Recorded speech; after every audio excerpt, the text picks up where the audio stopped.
The microphone feedback was a high-pitched scream, echoing the one trapped in Eleanor Thorne's throat.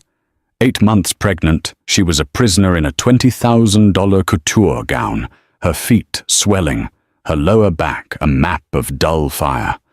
Her husband, Marcus, a man who built an empire from concrete and shadows, had his hand on that same lower back, not in comfort, but in control. "Smile, darling," he'd whispered seconds before, his voice a velvet threat. It was their 10th anniversary gala, the pinnacle of their social power. But as Marcus tapped the microphone, a predatory grin spreading across his face, Elena knew this wasn't a celebration. It was an execution. "Thank you all for coming," he boomed, his voice filling the grand ballroom. "For 10 years, my wife, Eleanor, has been an incredible support." He paused, and the smile he gave her was pure ice. "But growth requires change, and I am a man who embraces the future." He turned from her, his hand leaving her back, and the sudden cold was a relief. He just gnawed to the side of the stage, where a beautiful, impossibly young woman in a blood-red dress began to walk toward him. "Serafina," Marcus said, taking the woman's hand. "She has shown me what true passion is." He got down on one knee. The gasp from the crowd was a physical force, sucking the air from the room. Elena's vision tunneled. This was the story, the moment a monster confirmed his monstrosity. This was the betrayal that would echo for a decade. What do you do when your entire life is detonated in front of 1,000 witnesses? Elena was about to find out, but not before the ultimate humiliation and a fall that would echo through the city's elite was set in motion. Power, Elena had learned, wasn't about money. It was about the stories the money allowed you to write. And Marcus Thorne was the author of everything. For 10 years, she had been his most beautiful, most tragic character. The brilliant architect, plucked from obscurity, polished, and placed in the gilded cage of his Manhattan penthouse. He hadn't married a partner. He'd acquired a masterpiece. This party was his magnum opus of cruelty. She'd begged not to have it. "Marcus, please," she'd said just last week, rubbing her swollen belly. "I'm exhausted. Can't we just have a quiet dinner?" Marcus had looked up from his tablet, his eyes flat and devoid of the warmth she'd hams a decade prior. "It's not for you, Elena. It's for the brand." Thorne consolidated. "It's about stability. A 10-year marriage, a baby on the way. It's the perfect picture. Now go call your stylist. I want you to look radiant." Radiant was just another word for property. This is a core component of coercive control, the performance of perfection. The victim is forced to become a willing participant in their own facade, because to break character is to invite a wrath far worse than the discomfort of the lie. Elena knew this. She'd lived it. She'd tolerated the late nights, the business trips with his new 24-year-old executive assistant, Serafina. She'd tolerated it all for the baby, for the fragile piece she'd mistaken for a life. Now on the stage, the velvet rope of that control was cinched tight. Serafina was gliding toward them, her eyes locked on Marcus, a triumphant smirk playing on her lips. She didn't even glance at Eleanor. Why would she? Eleanor was last year's model. "Serafina," Marcus boomed, his voice radiating a sincerity that made Eleanor sick. "You are my future." He pulled a black velvet box from his tuxedo jacket. Elena's mind went blissfully, terrifyingly blank. This wasn't happening. It was a joke, a nightmare, a test. She looked out at the crowd. Their faces were a blur of pity, shock, and, worst of all, hungry entertainment. They were filming, on their phones. This, Elena realized, was the point. It wasn't enough to divorce her. He had to destroy her. He had to make her a public lesson. This is the narcissist's ultimate play, not just to win, but to ensure the loser is utterly annihilated. The public spectacle serves as a warning to all others. This is what happens when you are no longer of use to me. Marcus, Elena whispered, a tiny, pathetic sound. A single tear, hot with shame, rolled down her cheek. He heard her. He turned his head just slightly, and his eyes met hers. The grin widened. "Watch this, darling," he mouthed. He turned back to Serafina. The red dress, the black box, the 1,000 phone cameras. He opened the box, revealing a diamond so large it looked like a chunk of ice. "Serafina Hale, will you marry me?" "Yes, oh my God, yes, Marcus," Serafina cried, her voice practiced and perfect. The crowd was silent. Not a single person clapped. Then, as Marcus slid the ring onto Serafina's finger and kissed her, a low, horrified murmur began to build. But Eleanor didn't hear it. She only heard the roar in her own ears. The stage lights blurred into a single, blinding white sun. The hand she had placed on her belly to protect her child suddenly clenched. A pain, separate from the humiliation, ripped through her. It was a sharp, primal, agonizing cramp that stole her breath. She looked down. A dark, wet stain was spreading at her feet on the gleaming white stage. Her water hadn't just broken, it had shattered. She locked eyes with Marcus one last time. The triumph in his expression faltered, replaced by a flicker of annoyance. She had ruined his perfect moment. "Elena," he said, his voice sharp. She gave him the only thing she had left. A small, cold smile. Then, as the next contraction seized her, she crumpled to the floor, a heap of silk and broken dreams, finally and truly out of his control. The last thing she heard before the blackness took her was not his voice, but the sudden, frantic shouting of the crowd as they surged forward. The antiseptic smell of the hospital room was the first thing that cut through the fog. The second was the rhythmic beep of the heart monitor. The third, and most important, was the tiny, fierce cry from the bassinet beside her bed. "Hello, baby," Elena whispered, her voice raw. She reached out a trembling hand and touched the impossibly soft cheek of her daughter. Chloe. She had a name. She was real. She was here. For 6 hours, Elena had been in a blur of agony and terror, rushed from the ballroom, sirens wailing. The labor was brutal, accelerated by the shock. But Chloe was healthy, a perfect 7-pound, 3-ounce miracle born from the ashes of a nightmare. In that sterile room, holding her daughter, Elena felt a tiny flickering ember of hope. Maybe she could do this. Maybe they could be okay. Then the door opened. It wasn't Marcus. It was a man she'd never seen before, dressed in a suit so expensive it looked like armor. He carried a sleek, leather briefcase. "Mrs. Thorne," he said. His voice was flat, like a river stone. "My name is Arthur Shaw. I am Mr. Thorne's personal attorney." He didn't ask how she was. He didn't acknowledge the baby. He just walked to the bedside table, moved her half-eaten Jell-O cup, and placed the briefcase on it. He snapped it open. "Mr. Thorne has instructed me to deliver these." He pulled out a thick sheaf of documents. "These are divorce papers, irreconcilable differences." Elena stared at him. He's divorcing me. Now." "Yes," the lawyer said, unmoved. "He is also delivering this." He slid a second document across. "This is a settlement agreement. Mr. Thorne is prepared to be very generous." Generous was a relative term. The word power is often misunderstood.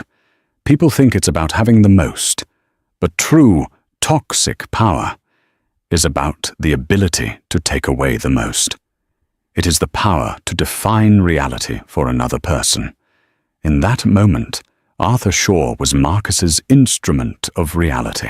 Elena's hands shook as she read the terms. A one-time payout. Enough to live on for a year or two, but a pittance compared to the empire she had helped him build. The penthouse, the Hamptons estate, her stock options, all gone. This is nothing, she stammered, the architect in her mind doing a rapid calculation of the assets she knew he had. The prenup said. The prenup, Shaw interrupted, has a morality clause, which you breached. Elena's blood ran cold. What? I breached? By collapsing at a public event, you created a scene, embarrassed Mr. Thorne, and caused significant damage to his brand and reputation. He has dozens of witnesses. The audacity of it was breathtaking. It was a perfectly circular trap. He had engineered her humiliation and was now punishing her for being humiliated. And then there is this, Shaw said, tapping the last page. A non-disclosure agreement. You will never speak of Mr. Thorne, his business, his personal life, or the events of last night to anyone. Not a therapist, not a friend, not the press. If you do, the settlement is void, and he will sue you for custody of the child, citing emotional instability. This is how silence is bought. Not with a gentle request, but with a gun to the head of everything you love. The NDA was the final lock on the cage. He wants to take my baby? Elena whispered, clutching the side of the bassinet. He wants silence, Shaw corrected. Sign the papers, Mrs. Thorne. Take the deal, or walk away with nothing but the clothes you're wearing and prepare for a war you cannot possibly win. Mr. Thorne is already engaged to be married. He wants this mess cleaned up by morning. Elena looked at the papers. She looked at the lawyer. This man who was no better than a hitman, paid to kill her life. And then she looked at Chloe, sleeping, her tiny face peaceful, oblivious to the fact that her entire future was being decided by a pen.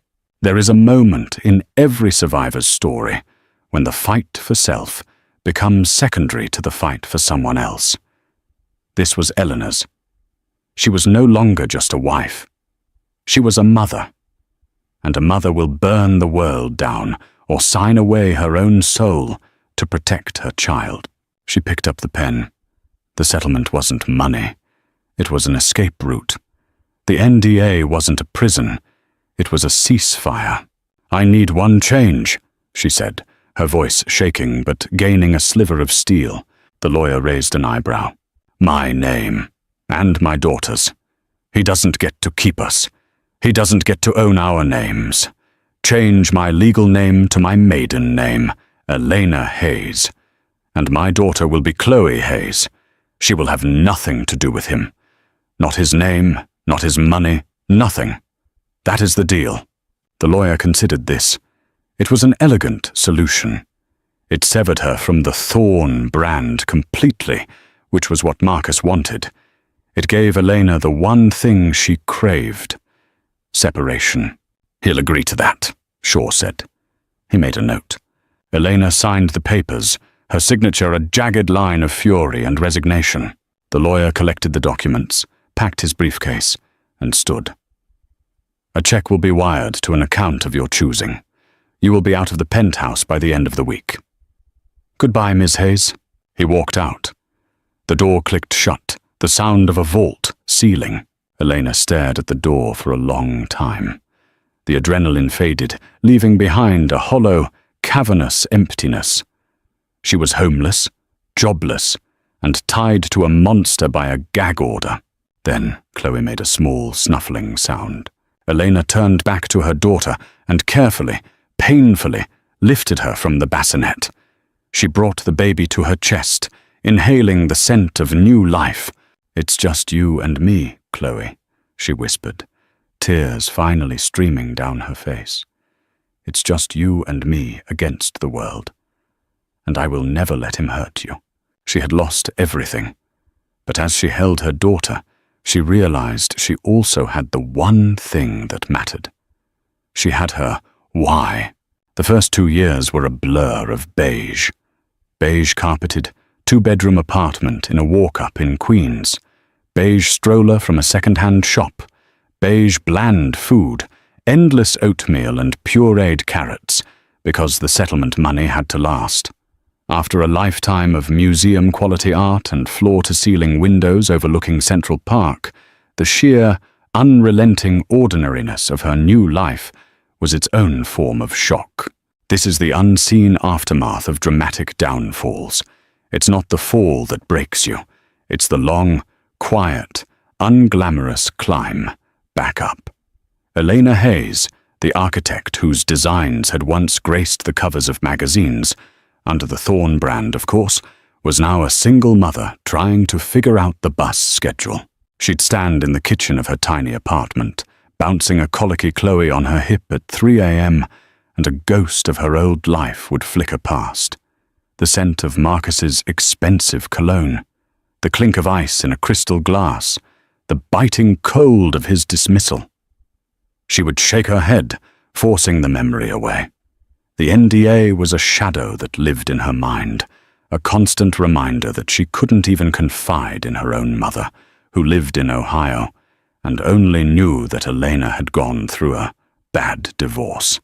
"He's not a part of our life, Chloe," she'd murmur to her sleeping daughter, more for herself than for the baby. "He doesn't exist," but he did.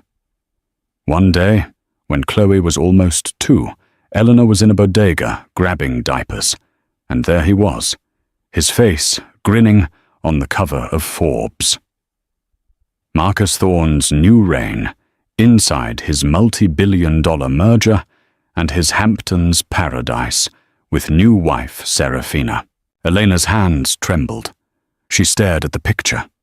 Serafina was clinging to his arm, a massive diamond on her finger, a new, sleek blonde bob. They looked powerful, happy, untouchable. A cold, familiar rage, one she hadn't allowed herself to feel since the hospital, flooded her system. He had taken her designs for the Hamptons house, the ones she'd labored over, and built them for her.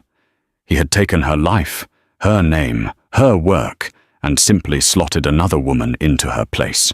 The cashier, a kind-faced man named Mr. Patel, cleared his throat. "Mom, just the diapers?" Elena flinched, dropping the magazine. "Yes, sorry, just the diapers." She ran out of the store, pushing the stroller so fast that Chloe startled. She didn't stop until she was back inside her apartment, the door double-locked. She sank to the floor, her heart hammering. He was still out there, thriving, and she was here, hiding. That night, something in her shifted. The fear didn't disappear, but it crystallized into something harder. Resolve.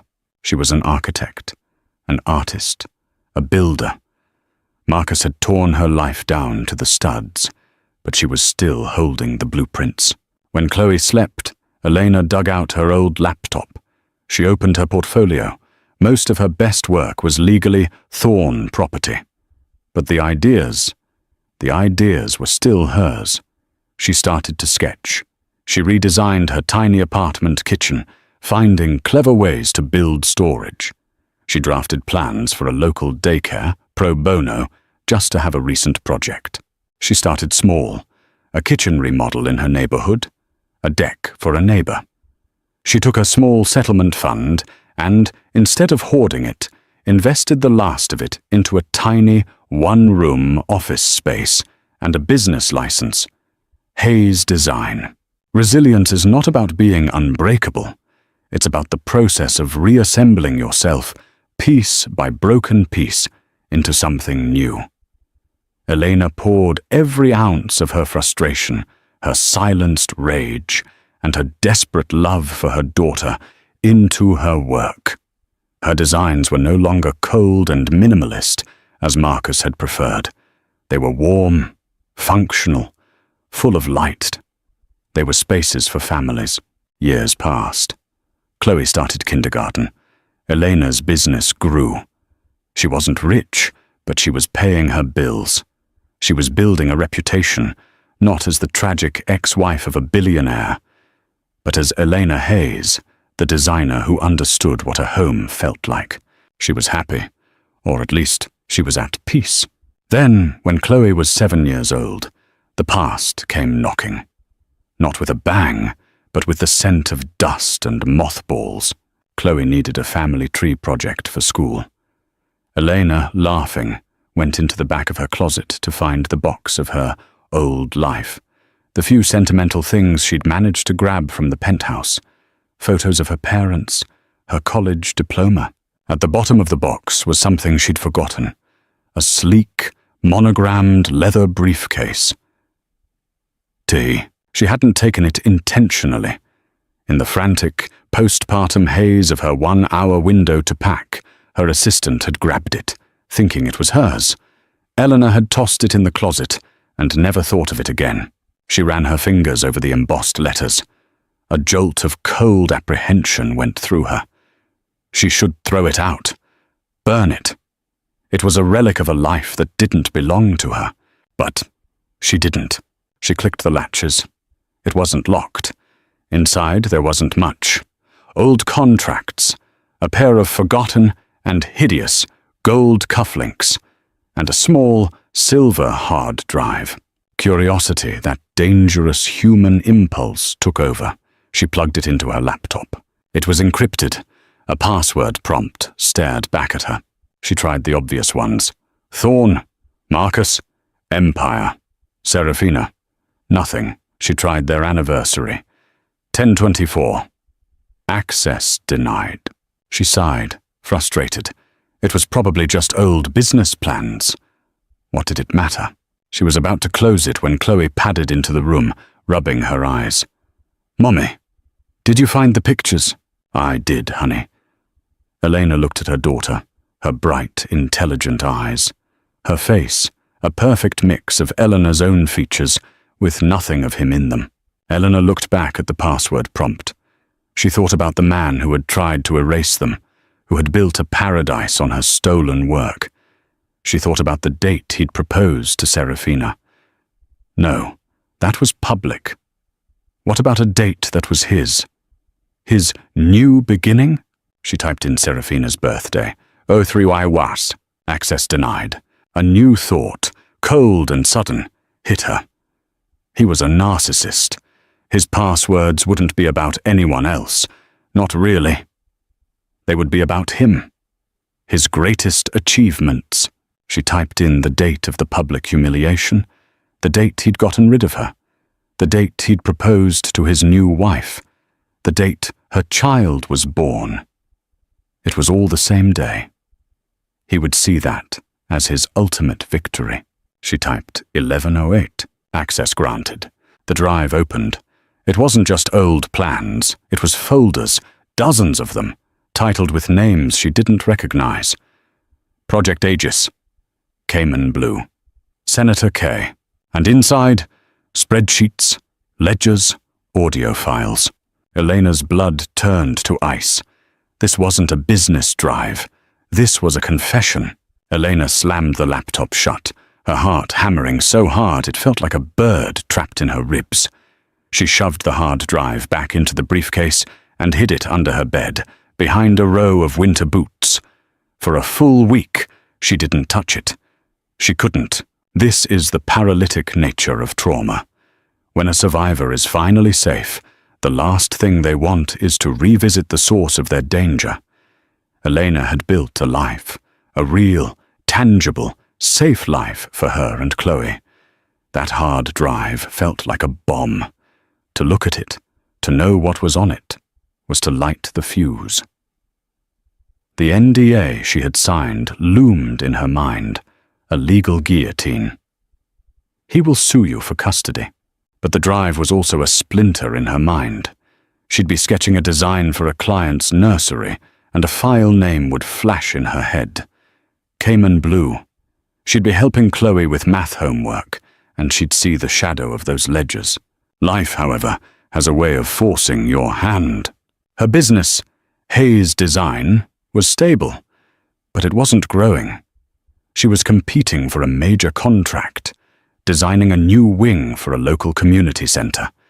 It would be a career-defining project. But she was struggling. Her financials were a mess of shoebox receipts and scribbled invoices. She needed an accountant, and she couldn't afford a good one. That's when Ben Carter walked into her life. He wasn't a knight in shining armor.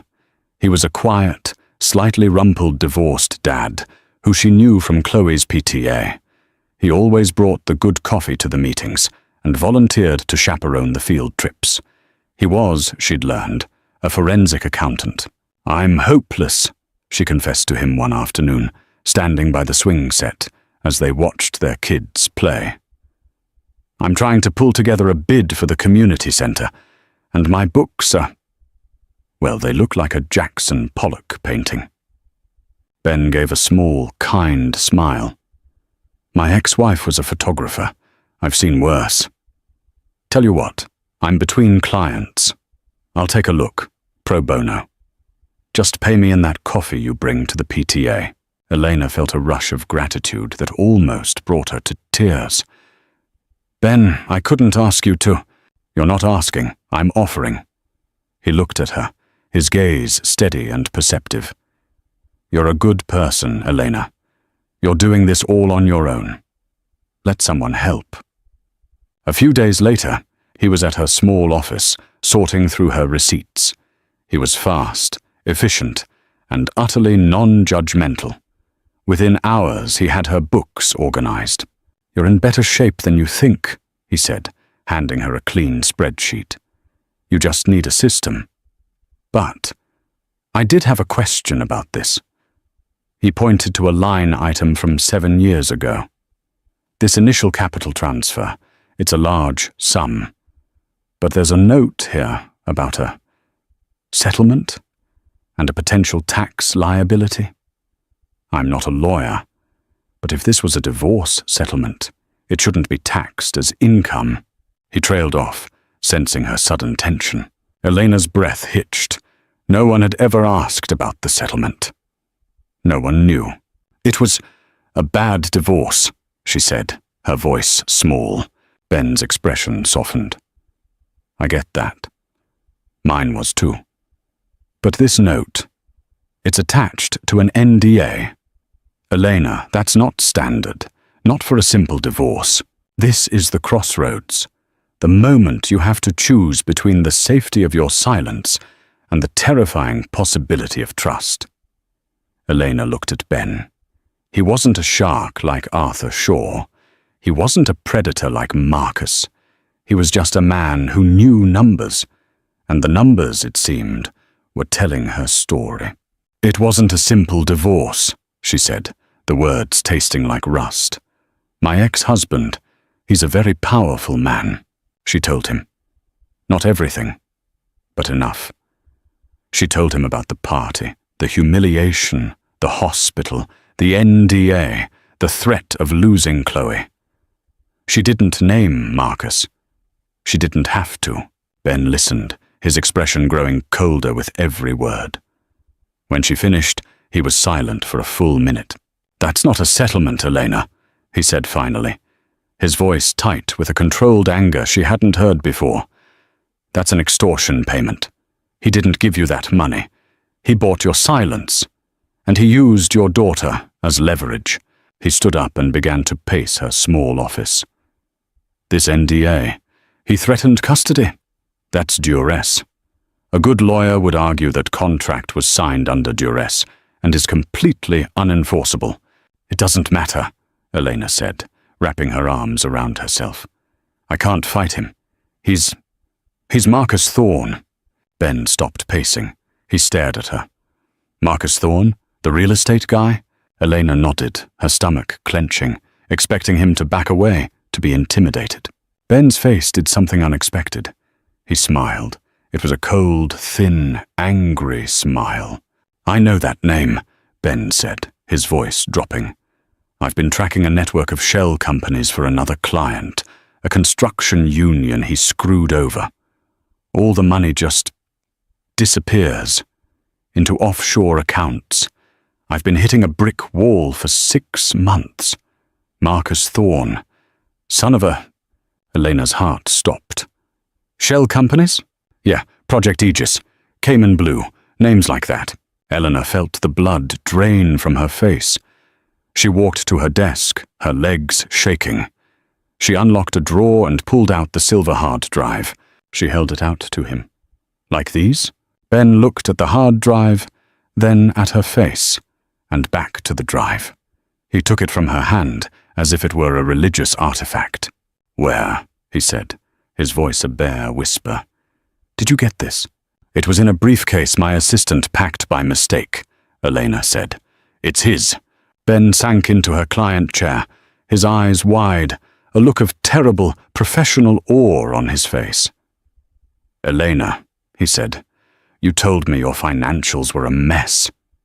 But I think you've been sitting on the most beautiful set of books I've ever seen. The bomb was no longer under her bed. It was on the table, and the fuse was lit. The hard drive was Marcus's fatal flaw. It was the physical manifestation of his own narcissism. A traditional criminal would have kept 2 sets of books, one clean, one dirty. But Marcus, Elena realized, didn't see it that way. He's an organized psychopath, Ben muttered, his fingers flying across his own encrypted laptop in Eleanor's office. They'd waited until Chloe was at a sleepover. The blinds were drawn. He kept this drive as a trophy.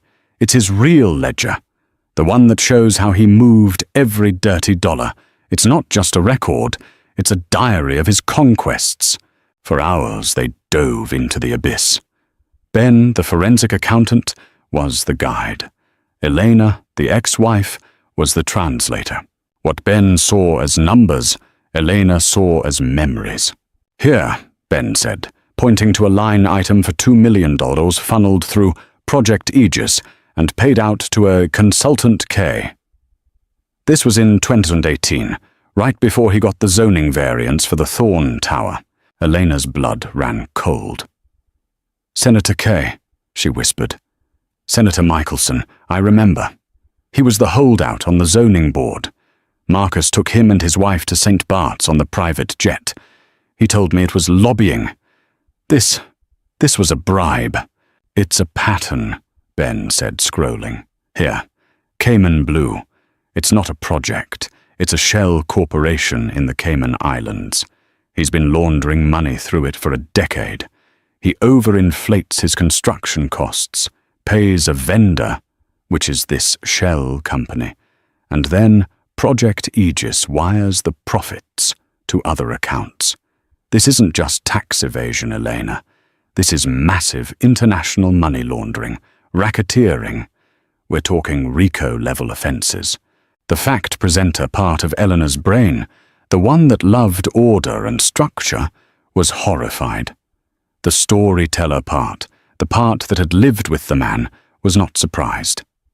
Marcus didn't just bend rules, he believed they didn't apply to him. Then Elena saw something that made her feel physically ill. A folder labeled Settlements. Inside were names, other women, assistants, interns, a caterer.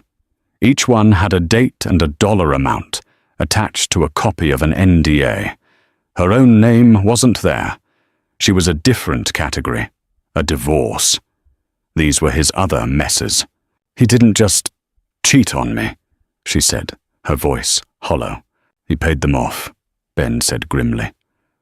Looks like a few of them threatened lawsuits, sexual harassment. This one mentions an assault. Elena flashed back to the party, to Serafina in her red dress, looking so triumphant. Was she a victor, or just the next victim in line? This is the chilling reality of systemic abuse. It is never about one victim. It is a pattern, a machine. Marcus hadn't just built skyscrapers, he'd built an entire infrastructure to support his own predation, using money as his weapon and NDAs as his shields. He's not a man, Elena whispered, pushing back from the desk. He's a monster. He's a criminal, Ben corrected, his voice hard. And this is the evidence to prove it. He looked at her, his expression serious. The professional excitement was gone, replaced by a sober understanding of the stakes. "Elena, we have a choice to make. A very serious one." "A choice?" "We can burn this. We can throw this drive in the East River, and you can go back to your life. You and Chloe will be safe. He'll never know. Or we can use it. But if we use it, we can't do it halfway. We can't leak it to the press. He'd kill the story, and he'd find out it was you. We can't go to the local DA. You said it yourself. He owns people. If we do this, we go all the way. We go to the people he can't own." "Who?" "The feds," Ben said. "The U.S. Attorney's Office for the Southern District of New York. They love guys like Marcus Thorne. And we're not just going to give them the drive.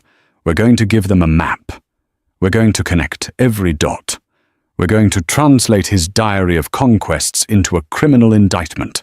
The opinionator in Elena's mind screamed, "Run! Protect Chloe!" But the frame worker, the architect, saw the structure. She saw the rot in the foundation. She saw the man who had tried to destroy her, who had built his empire on the bodies of silenced women and stolen money. She thought of the magazine cover. His Hampton's paradise. Her paradise. She thought of the NDA, the threat against her child, the ultimate, cruelest act of control. "He used my baby to silence me," she said, her voice quiet, but vibrating with a cold, clear fury. "He threatened to take my child, just so he could keep his secrets. He doesn't get to do that. He doesn't get to win." She looked at Ben, and for the first time in 7 years, she didn't feel like a victim. She felt like a witness. "Okay," she said, "let's draw the map. Let's burn him to the ground." The next 6 months were a secret war fought from Eleanor's small office. Ben Carter, it turned out, was more than just a PTA dad. He was a bloodhound. And Eleanor, it turned out, was more than just a witness. She was the key. This phase of justice is never cinematic. It is a grueling, meticulous, and terrifying slog. It's not a single aha moment, but 1,000 tiny, painstaking connections. He used the Thorne Foundation for Children as his personal washer, Ben explained one late night, his eyes red from staring at the screen. He'd donate $10 million in dirty money. Then the foundation would pay $9 million to one of his shell companies for construction management services on a hospital wing that never broke ground. He gets the tax write-off, the public adulation, and he cleans the money. It's actually brilliant. "He always loved charity galas," Elena said bitterly, remembering the parade of sick children and grateful speeches, all while he was robbing them blind. While Ben traced the money, Elena traced the man. She provided the context, the human element, that the numbers couldn't. "This transfer," Ben would say, February 2017. What was happening then? Elena would close her eyes, accessing the perfect, painful archive of her memory. February. He was furious. He'd lost the bid for the Hudson Yards project. He said, "It doesn't matter. I'll buy the politician who blocked me." That's when he started consulting with Senator Kay. They were a perfect team. He had the what. She had the why. The frame worker in Eleanor, the architect, began to see the case as a blueprint. Each bribe was a faulty beam. Each shell company was a rotted foundation. The entire glittering skyscraper of Marcus Thorne's life was a death trap, and she and Ben were drawing the demolition plans. The danger was constant. They communicated only on burner phones. They met at odd hours, never at the same place twice. Elena, hyper-vigilant, started looking over her shoulder. Every black town car seemed to be slowing down. Every man in a dark suit seemed to be watching her. "Are we crazy, Ben?" she asked one night, huddled in a 24-hour diner, the hard drive sitting between them disguised in a Girl Scout cookie box. Ben took a sip of his bad coffee. We're not crazy. We're angry. And anger, when it's focused, is just a form of clarity. This man isn't just a rich jerk, Elena. He's a predator. He's a cancer. You don't ignore cancer. You cut it out. And you're holding the scalpel. The opinionator in her heart knew he was right. This was bigger than her. It was for the women on that list. It was for the union workers he'd cheated. It was for the sick kids whose foundation he'd used as a piggy bank. Finally, after half a year of clandestine work, Ben closed his laptop. It's done, he said. It's a 200-page report, cross-referencing every file on the drive with public records, bank transfers, and real estate filings. It's an open and shut, gift-wrapped RICO case.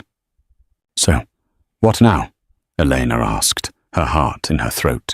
Now, Ben said, we find an honest man. He made a call, not to the FBI, but to a former colleague, a woman who had left his firm to become a lead prosecutor at the U.S. Attorney's Office. A woman, Ben said, hated bullies more than she loved her own career. A meeting was set. Not at the federal building, but at a neutral, public place. The dinosaur wing of the American Museum of Natural History. Elena and Ben stood under the massive silent skeleton of the Tyrannosaurus Rex. A sharp-dressed woman with intelligent, weary eyes approached them. Ben, she said, not smiling. AUSA Diaz, Ben replied. This is my associate. We have something we believe you'll want to see. Elena, her hands shaking, passed the cookie box. Diaz didn't open it. She just looked from Ben to Elena. If this is what you say it is, your life is about to change. You'll be Jane Doe, the confidential informant. But he'll know. When this breaks, he'll know it came from someone on the inside. Are you prepared for that? Elena thought of the girl in the $20,000 dress, collapsing on a stage. She thought of the woman in the hospital bed, signing her life away under threat. She thought of her daughter, Chloe, safe at home, sleeping. He's been threatening me for 7 years, Elena said, her voice clear and steady in the echoing hall. The truth doesn't frighten me. He does. And I'm done being frightened, Diaz nodded, a flicker of respect in her eyes. Okay, Jane Doe, let's go hunt a dinosaur. She took the box and walked away, disappearing behind the shadow of the great beast. The federal investigation was a silent, massive machine that, once activated, moved with terrifying, invisible force. For another year, Elena and Ben heard nothing. Life went on. Elena won the community center contract. Chloe turned 9. The silence from the U.S. Attorney's Office was its own kind of torture. Did they drop it? Did he get to them? Was it all for nothing? This is the agonizing limbo of justice. It is not a lightning strike. It is a glacier. It moves with unstoppable force, but at a pace that feels, to the waiting, like standing still. Then, on a Tuesday in October, Ben got an email. A single sentence. Watch the Thorn Foundation Gala tomorrow night, Diaz. The Thorn Foundation for Children was Marcus's crown jewel. It was the event of the year, held at the Met, where he played the role of the city's benevolent king. Elena knew the routine. He'd give a speech, accept an award, and pledge millions. She and Ben watched the live feed from Ben's couch, a bottle of bourbon sitting unopened between them. There he was. Marcus. He hadn't aged a day. He looked powerful, confident, his arm wrapped tightly around Serafina, who was dripping in diamonds. He was at the podium, basking in the applause. Thank you, he said, his voice smooth and practiced.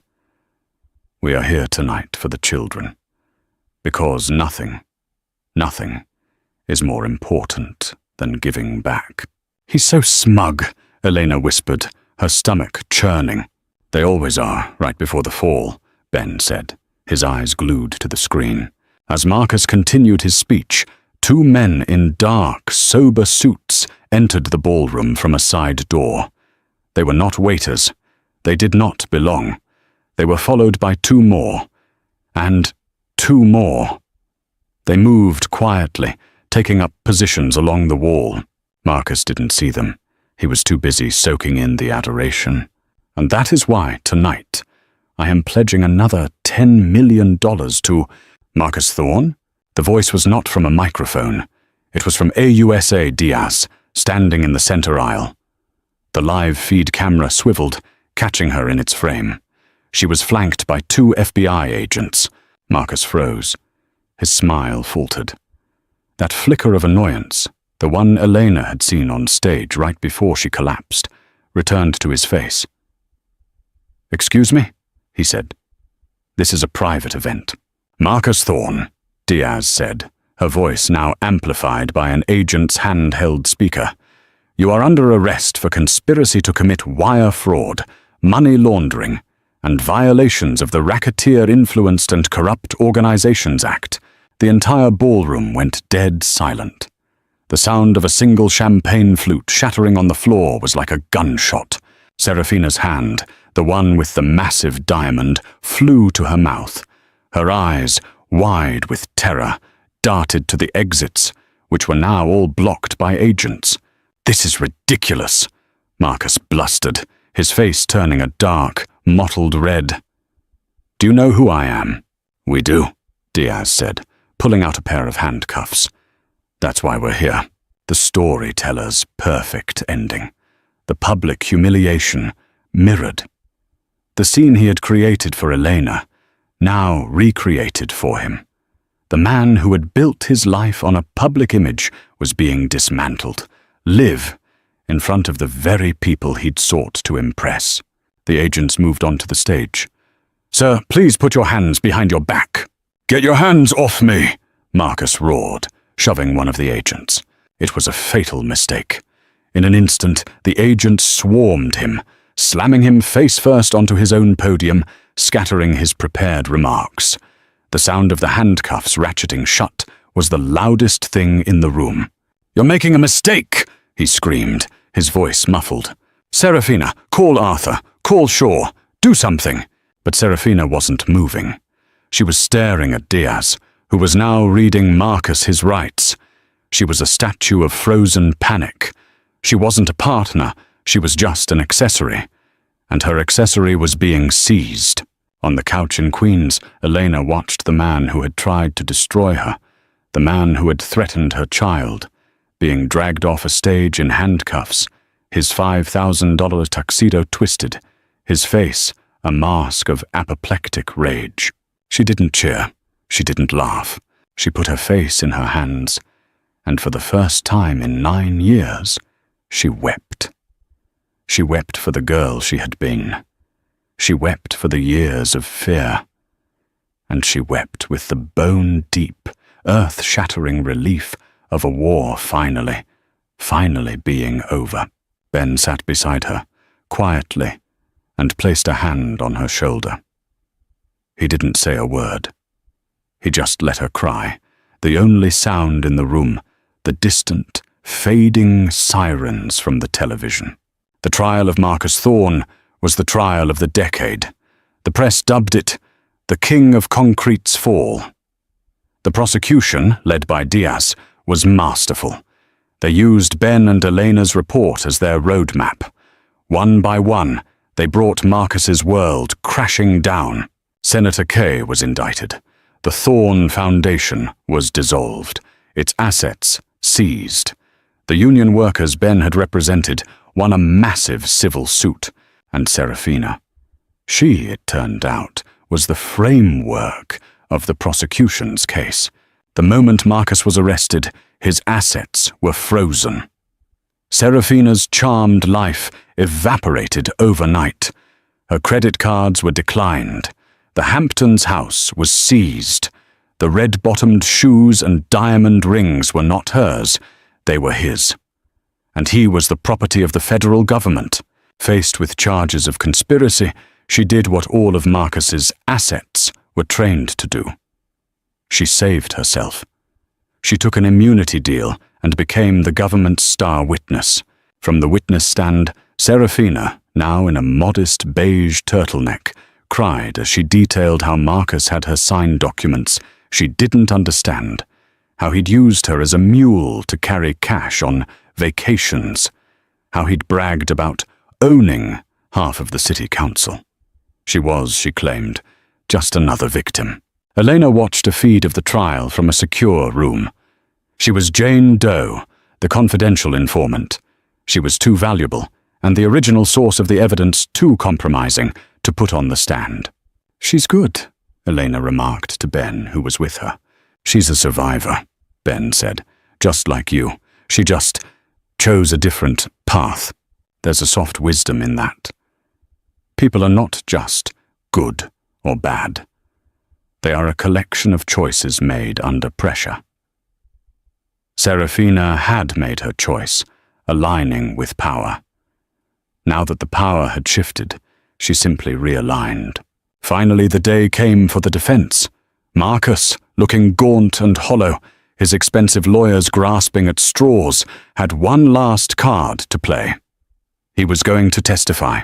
He took the stand, a broken king on a wooden throne. His defense was simple. He was the victim. He was a visionary, too busy changing the world to read the fine print. He blamed his lawyers. He blamed his accountants. And then he blamed her, my ex-wife, Elena, he said, his voice dripping with a newfound, pathetic sincerity.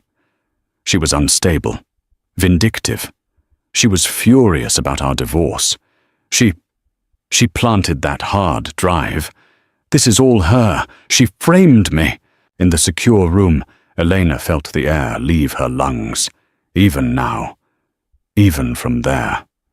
He was still trying to write her story. But Diaz was ready.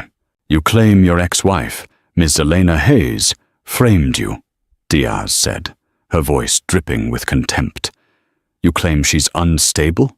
She collapsed at a party. She was hysterical," Marcus shot back. "The party," Diaz said, "where, while she was 8 months pregnant with your child, you publicly proposed to your mistress." The courtroom gasped. The jury, who had been looking at Marcus with a vague sort of pity, now stared with open disgust. "She knew our marriage was over," Marcus stammered. "And you served her divorce papers in the hospital, correct? The day after she gave birth?" Diaz continued, relentless. "My lawyer handled that.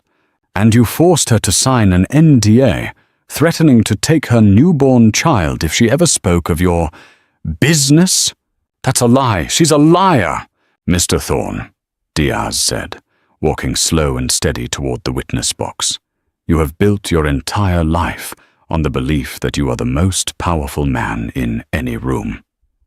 But today, you are not. Today, the most powerful people in this room are the women you tried to silence." She turned to the jury.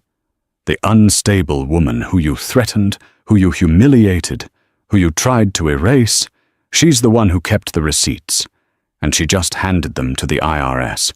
No further questions." Marcus sat there, his mouth open, his face purple. He was, for the first time in his life, utterly and completely silent. He had no more moves. The Queen had taken the king. The verdict came back in under 2 hours. Guilty on all counts. Eleanor walked out of the federal building, Ben at her side. The press, tipped off that Jane Doe was finally emerging, swarmed her. Miss Hayes, is it true? Were you the informant?" "What do you have to say to Marcus Thorne?" Eleanor stopped.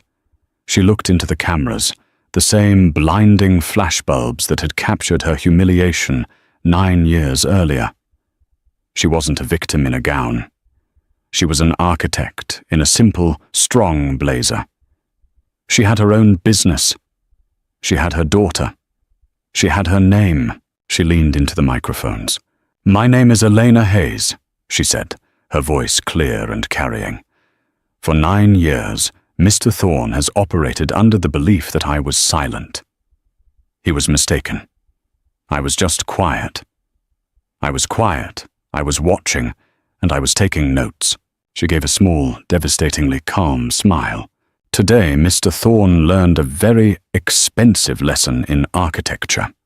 You can't build an empire on a rotten foundation. It will always collapse. And as for what I have to say to him, nothing.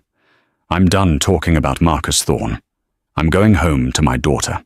She turned and walked through the crowd, which parted for her like the sea. Ben was right beside her, and as they reached the curb, he quietly, naturally, took her hand. The last laugh wasn't a sound. It was a feeling. It was the feeling of air returning to lungs that had been compressed for a decade. It was the click of a lock turning, not on a cage, Eleanor didn't just get revenge, she got justice. And justice, she learned, is a far more satisfying, far more permanent victory. Marcus Thorne was sentenced to 45 years in federal prison. He lost everything: his name, his money, his empire. He died 5 years later of a heart attack in a beige prison cell. An ordinary end for a man who had built his life on being extraordinary.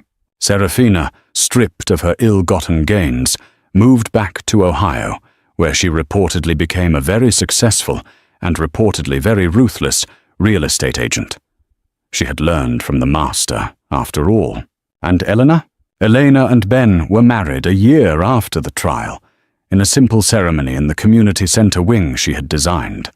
Her business, Hayes Design, became one of the most sought-after firms in the country, known for its focus on sustainable, humane, and beautiful spaces.